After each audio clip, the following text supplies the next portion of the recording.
Okay, Geometry Chapter 11, Section 7. I apologize for the abbreviation.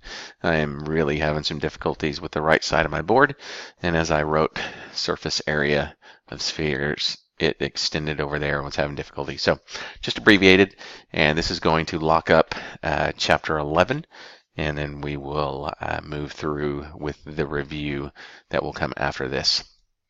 So let's take a look at a sphere real quick. And get down here. Oop, past it. There it was. Okay.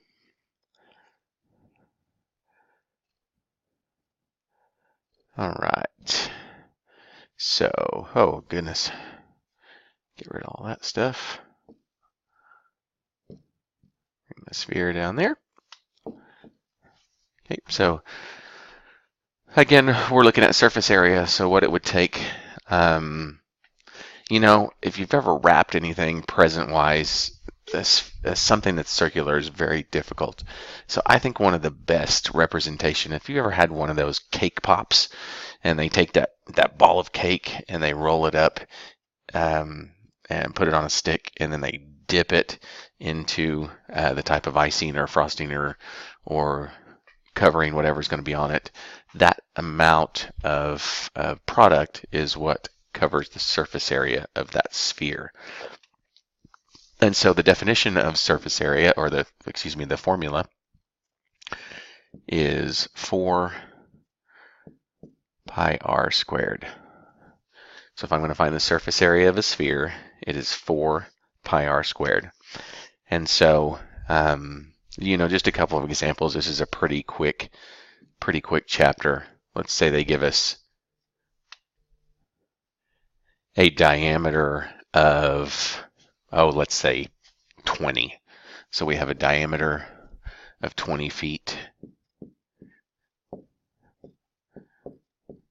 And if I wanted to find the surface area of this sphere that has a diameter of 20 feet, then I would just take my surface area formula, which is 4 pi r squared.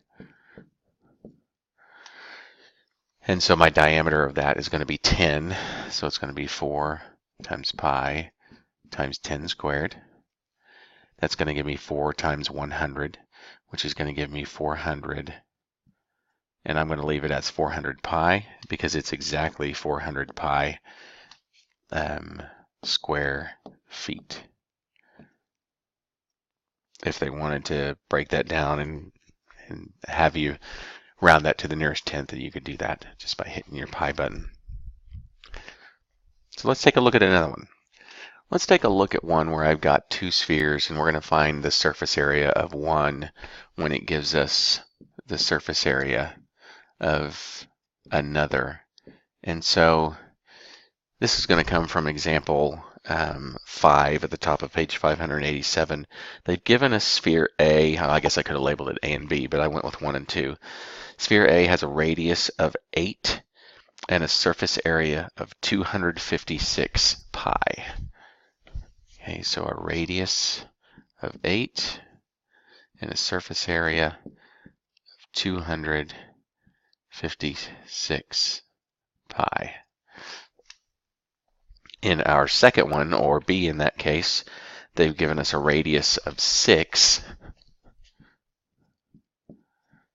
and our surface area is unknown.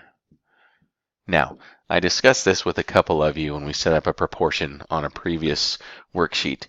What we need to consider is that we are comparing a length to a square unit. Radius is a length, surface area is a square unit. And so what I need to do is I need to first find the scale factor. And so I'm going to take the radius of 8 and I'm going to put that over the radius of 6. And so that gives me a scale factor of 4/3. And so my surface areas should also be scale factored. And so what I'm going to do is I'm going to take my surface area of my first one, which is 256 pi, and I'm going to take my scale factor of my second one. Again, you can just let it represent, I'm just going to put x. That makes the most sense to me. And I'm going to compare it with 4 over 3. Now here's the part where we have to understand the difference between length units and square units. So if I'm going to compare square units, I have to square my scale factor.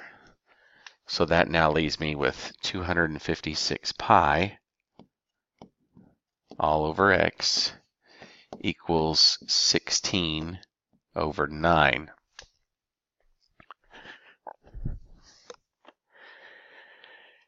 And so then what I'm going to do is going to cross multiply, because I've got a proportion set up here. And I'm going to take 256 pi times 9. And that's going to give me 2,304 pi equals 16x. We're going to divide both sides by 16.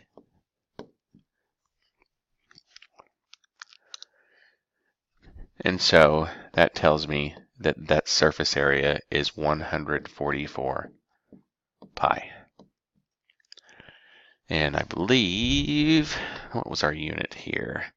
It was inches. So square inches.